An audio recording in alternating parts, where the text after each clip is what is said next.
হারিস বিন mirror রাদিয়াল্লাহু তাআলা আনহু বনুল মুস্তালিকের যুদ্ধে জেতার পরে হারিস বিন মিরারকে বিশ্বনবী দায়িত্ব দিলেন যে হারিস বিন মিরার তুমি এই এলাকার নেতা, কি করতে হবে আমাদের? বিশ্বনবী বললেন নামাজ পড়বা, রমাদানের রোজা রাখবা, যাকাত আদায় করবা। মিরার বলে তাহলে যাকাত নেন। বিশ্বনবী বললেন না, 1 বছর পূর্ণ হওয়ার পরে যাকাত দিতে হয়। যাকাত কয় বছর পর পর? যাকাত প্রতিদিন দেয়া লাগে। হালানিল হাউল, 1 বছর যখন হবে আমি আমার সাহাবী পাঠাবো মদিনা থেকে, তখন দিয়ে দিও। বিশ্বনবী চলে গেলেন। 1 বছর পরে এক সাহাবীকে রেডি করলেন, যাকাতের সম্পদ নিয়ে আসো বনুল মুস্তালিকের পক্ষ থেকে। ওই সাহাবীর নাম হচ্ছে ওয়ালিদ ইবনে উকবা। বিশ্বনবী ডেকে বললেন, ওয়ালিদ যাও, 1 বছর সময় অতিক্রান্ত হয়েছে, বনুল মুস্তালিকের লোকদের যত যাকাতের সম্পদ জমা হয়েছে নিয়ে আসো।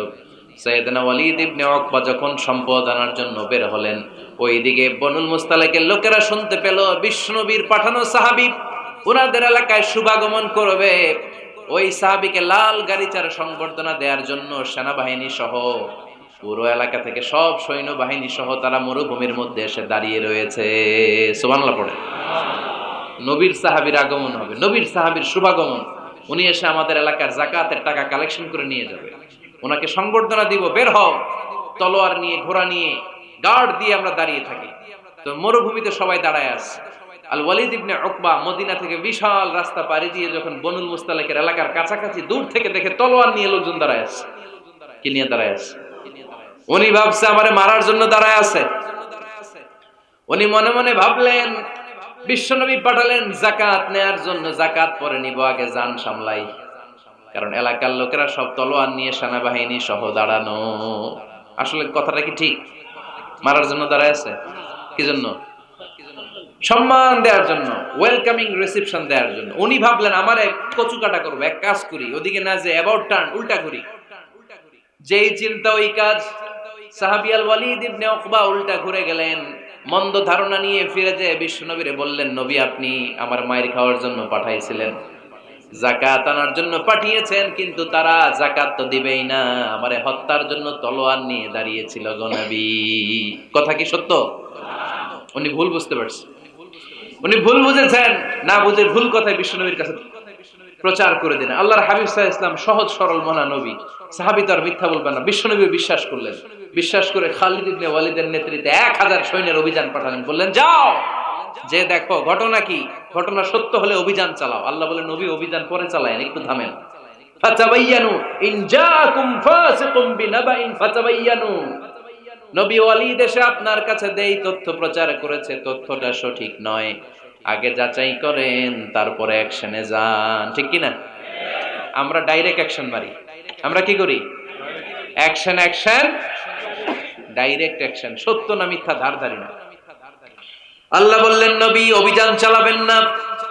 ওয়ালিদ যেই কথা আপনারে বলেছে এই কথাটা সত্য নয়। আন তুসিবু কওমান বিজাহালাতিন ফাতুসবিহু আলা মা ফাআলতুম নাদিবিন। আপনি যদি ওই মুসলমানদের এলাকায় না জেনে অভিযান পাঠান, এই অভিযানে যদি কেউ মারা যায়, প্রত্যেকটা মৃত্যুর দায়ভার কিন্তু আপনার কাঁধেই বর্তাবে গো নবী। ঠিক কি না? এই যে আপনি চেক না করে, জাস্টিফাই না করে, নিশ্চিত না হয়ে ওয়ালিদের কথায় বিশ্বাস করেই বনুল মুস্তালিককে অ্যাটাক করার জন্য 1000 সৈন্যবাহিনী পাঠালেন। ওরা যদি আক্রমণ করত, কেউ যদি মারা যেত, এই দায়ভার কার? আমার নবীর। ঠিক কিনা? নবীকে শিখানোর মাধ্যমে আল্লাহ তাআলা গোটা উম্মাহকে শিখাই দিলেন, ইন জাআকুম ফাসিকুম বিনাবাইন ফাতাবায়ানু। কেউ যদি খবর নিয়ে আসে, শুনেই বিশ্বাস করো না, আগে যাচাই করো, আগে চেক করো, তারপরে বিশ্বাস করবা। ঠিক কিনা? তাহলে এখন থেকে একটা কিছু শুনলে বিশ্বাস করবেন? একজন এসে বলল, ভাইজান আপনার মেয়েরে দেখলাম আরেক ছেলের সাথে বাজারে ঘোরাফেরা করে, ওই রমনার বটমূলে দেখলাম আপনার মেয়ে আরেক ছেলেরে নিয়ে পষ্টি নষ্টি করে। লোকের কথা বিশ্বাস করে বাসায় যে মেয়ের চুলের মধ্যে ধরে মাইর, আইজো মার কাইলো মাইর। এরকম হইতে পারে না? হয়তো ওই লোক আপনার মেয়ের মতো দেখতে আরেক মেয়েকে দেখছিল। এরকম হয় কিনা সমাজে? একজন এসে বললো, ভাই আপনি এখানে ভাবিরও তো দেখলাম ওই জায়গায় আরেক লোকের সাথে ঘোরাফেরা করতেছে, খবর রাখেন না বাসা? আপনি রেগে মেগে, ঘটনা কি? আমার খেয়ে আমার পরে আরেকজনের সাথে, যে এই বাড়িতে যে মায়ের, কোনো কথা নেই। দেখবেন যে ছোট্ট মারামারি থেকে এই ঘটনা অনেক সময় বিচ্ছেদ বা ডিভোর্স পর্যন্ত গড়ায়। ঠিক কিনা? ওই যে শোনা কথায় কান দিচ্ছেন, ফাতাবাইয়ুন, আপনি চেক করেন নাই। হয়তো আপনার স্ত্রীর মতো দেখতে, বা আপনার স্ত্রী যে জামা পরে, যে পোশাক পরে, এরকম পোশাক পরে আরেক নারীকে দেখছে, আপনার বউ না এটা। আপনার মেয়ের ব্যাপারে যে তথ্য দিয়েছে এটা সঠিক নয়, সে আপনার মেয়ের মতো আরেকটা মেয়েকে দেখেছে, এসে আপনার কাছে বলে দিছে, আপনিও বিশ্বাস করছেন। ভেজাল আছে না নাই? এই ভেজালগুলোকে থামানোর জন্য কোরআনে এই বিধানগুলো নাজিল করেছে কে? তাহলে ফরিদপুরের ভাইয়েরা, 3 নাম্বার গাইডলাইন, সমাজটাকে সুন্দর রাখার তথ্য একটা শুনলেই বিশ্বাস করবেন না। সিলে কান নিয়ে গেছে শুনলেই সিলের পিছনে দৌড়, নাকি? কি করবেন? আগে কানে হাত দিয়ে একটু দেখবো কান দুইটা আছে না নাই, তারপরে চিলের পিছনে দৌড়াবো। তাহলে এখন থেকে আমরা তথ্য একটা শুনলে বিশ্বাস করব। তাহলে কি করবেন? বলতে হবে কি করবেন? যাচাই বাছাই, জাস্টিফিকেশন অফ দ্য নিউজ। কোন নিউজ জাস্টিফিকেশন ছাড়া আমরা প্রচার করব, বিশ্বাস করব, শেয়ার করব না। 4 নম্বরে আল্লাহ বললেন, ইয়া আইয়ুহাল্লাযীনা আমানু লা ইয়াসখার কওমুম মিন কওম। ওহে আমার ঈমানদার বান্দারা, শোনো শোনো, খবরদার কখনো কোনো মুমিন বান্দারে ঠাট্টা করো না, অবজ্ঞা করো না, ঠাট্টা করো না। তার মনে কষ্ট হয় এমন কোন কথা তারে বলো না। Never scoff of anybody. কাউকে নিয়ে ঠাট্টা করবেন না, তার দেহ নিয়ে, তার আকৃতি নিয়ে, তার বংশ নিয়ে। এক লোকের বাবা ছিল চোর, কিন্তু তার ছেলে অনেক ভালো। আপনি কি তারা বলতে পারবেন তুই চোরের ঘরের চোর? বলতে পারবেন? চুরি করছে বাবা, ওর কি দোষ? কথা বলেন। এগুলো কবিরা গুনাহ। আওয়াজ করে বলেন তো কি গুনাহ? কবিরা গুনাহ। কারো আকৃতি নিয়ে, আমার ফরিদপুরের কলিজার টুকরা যুবক ভাইরা, কারো আকৃতি নিয়ে কখনো অবজ্ঞা করবে না, তুচ্ছ জ্ঞান করবে না। এটা কবিরা গুনাহ, এটা আল্লাহ খুব অপছন্দ করেন। এর কারণ আকৃতিটা আমাদের হাতে নাই। আমাদের কারো নাক লম্বা, কারো খাটো, আমরা কেউ কালো, কেউ সাদা, আমরা কেউ স্মার্ট, কেউ অন্যরকম। তো এই যে আমাদের এক এক ধরনের আকৃতি, এটা কি আমি বানাইছি? আপনি বানাইছেন? দিছে কে? এজন্য কারো দেহের গঠন নিয়ে যদি আপনি অবজ্ঞা করেন, এটা প্রক্ষান্তরে আপনি স্রষ্টাকে নিয়ে অবজ্ঞা করলেন। কারো দেহের আকৃতি নিয়ে যদি আপনি তুচ্ছ করেন, তাকে তুচ্ছ করেননি, আমার রবকে আপনি তুচ্ছ করেছেন। চিল্লায় বলেন ঠিক কি না?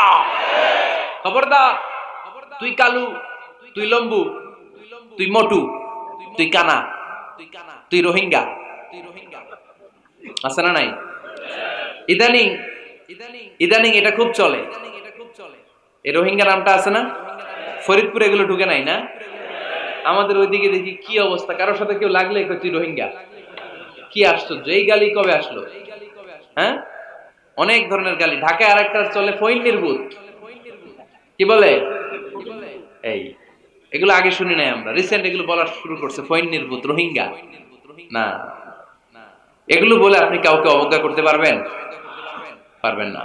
খবরদার, এটা কবিরা গুনাহ, এটা ছোট গুনাহ মনে করবেন না। কারণ আকৃতি নিয়ে তুচ্ছ করা যায় না, কারণ আকৃতি দান করেছে কে?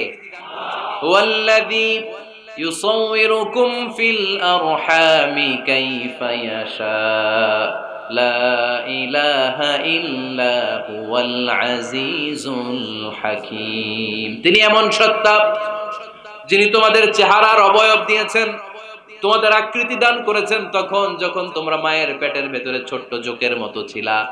মায়ের পেটের ভেতরে আমরা যখন সবাই এত ছোট্ট, তখনই আমাদের চেহারার আকৃতি দিয়েছে কে? কে সুন্দর হব, কে ছেলে হব, কে মেয়ে হব, কে মোটা হব, কে চিকন হব, আমার ইচ্ছা হয়েছে? আওয়াজ করে বলতে হবে, কার ইচ্ছায়? প্রত্যেককে যদি আল্লাহ প্রত্যেকের নিজের চেহারা ডিজাইন করতে দিতেন, আল্লাহ যদি বলতেন তোমার চেহারাটা কেমন হবে তুমি ডিজাইন করো, তাহলে আপনি আপনারা কেমন বানাতেন? হ্যাঁ বলেন, ফরিদপুরের ভাইরা বলেন, সুন্দর করে বানাতেন তাই না? সবচাইতে স্মার্ট, সবচেয়ে সুন্দর করে আমি আমার চেহারাটা বানাতাম যদি আমাকে ডিজাইন করার সুযোগ দেওয়া হতো। কিন্তু এই সুযোগ তো আল্লাহ দেন নাই। ডিজাইন স্বয়ং করে দিয়েছেন কে? কোন নারীকে যদি আল্লাহ বলতে, এই নারীরা তোমাদের চেহারা কার কেমন লাগবে তোমরা বানাও, প্রত্যেক নারী কি করতো? বিশ্ব সুন্দরী করে নিজেকে বানাতো। খুদ ধরার মতো কোনো জায়গা সে নিজের জন্য রাখতো না, ঠিক কিনা? কিন্তু এটা আল্লাহ দেন নাই। এই আকৃতিটা আমাদেরকে সরাসরি দান করেছেন কে? খবরদার, আমাদের অনেকে বিকলাঙ্গ, আমাদের অনেকের হাত ছোট, পা বড়, দেখতে মোটা, কেউ চিকন, কেউ কালো। খবরদার, কারো আকৃতি নিয়ে কখনো কোন অবজ্ঞার সুরে, ঠাট্টার সুরে কোনো কথা আমরা বলবো না। রাজি আছেন? সবাই রাজি আছেন? আল্লাহ রাসূল সাল্লাল্লাহু আলাইহি ওয়াসাল্লামের এক সাহাবী ছিল, নাম ইবনে মাসউদ রাদিয়াল্লাহু তাআলা আনহু। ওনার পায়ের নলা ছিল খুব চিকন, অস্বাভাবিক চিকন, স্বাভাবিক না। তো উনিও এটা ঢেকে রাখতেন, দেখাতেন না কাউকে। একদিন উনি খেজুর পাড়ার জন্য খেজুর গাছে উঠলেন। খেজুর গাছে ওঠার পরে নিচ থেকে সাহাবারা পায়ের চিকন নলা দেখে ফেলছে। দেখে সবাই হাসি, সবাই হেসে কুটি কুটি। বিশ্বনবী বললেন, হেসো না, খবরদার, আমার ইবনে মাসুদের পায়ের চিকন নলা দেখে হেসো না।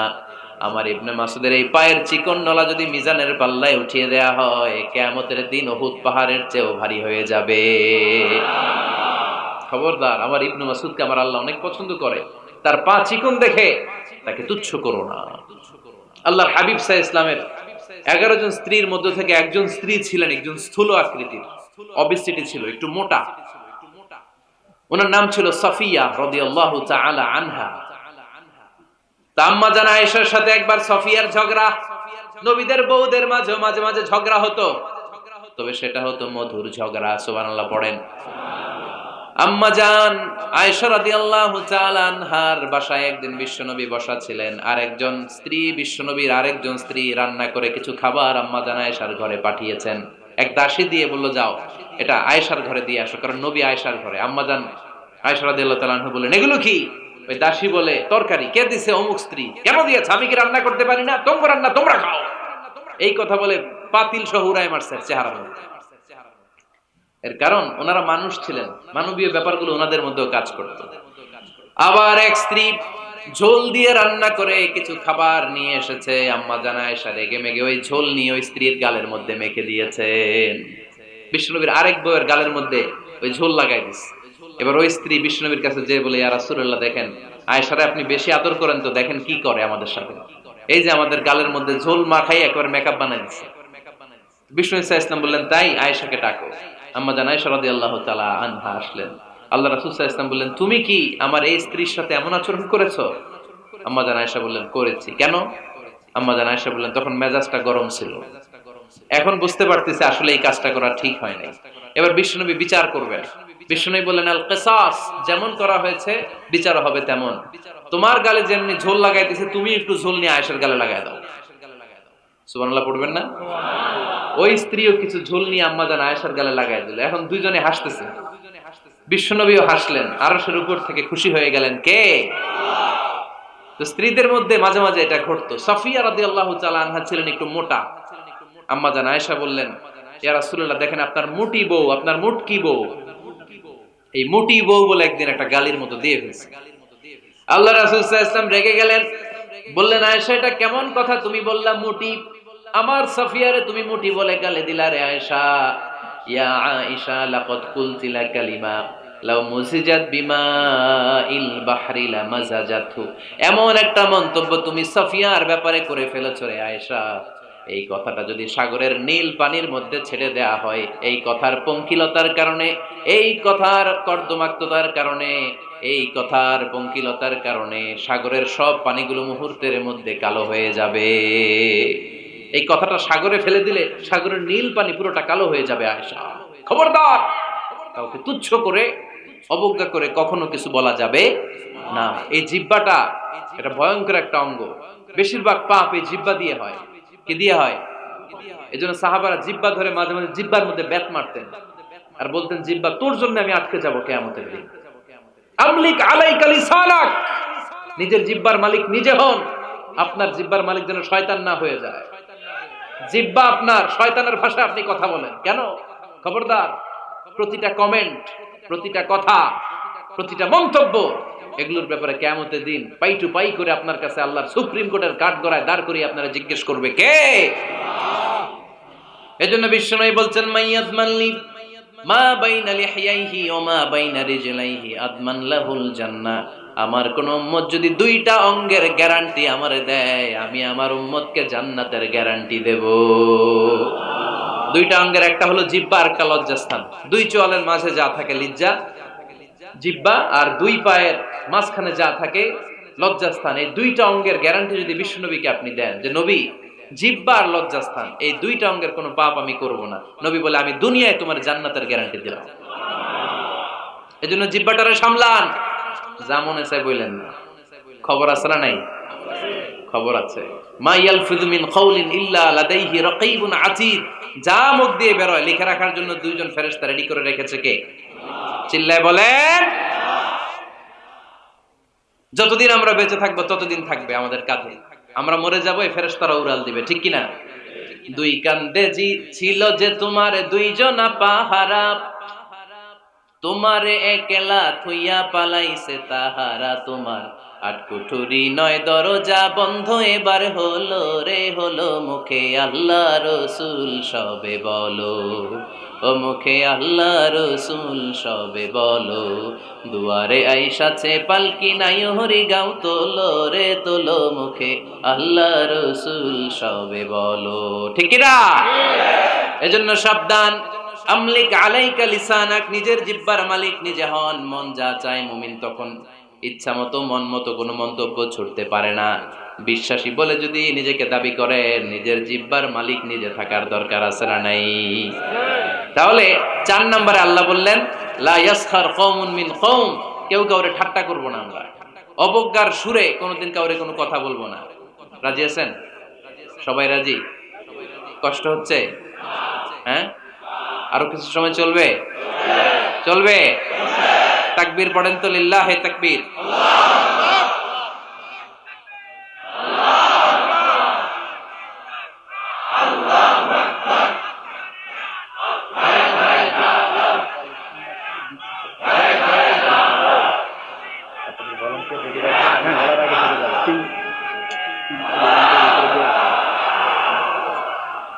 মাশাআল্লাহ, সবাই আওয়াজ করে পড়ি মাশাআল্লাহ।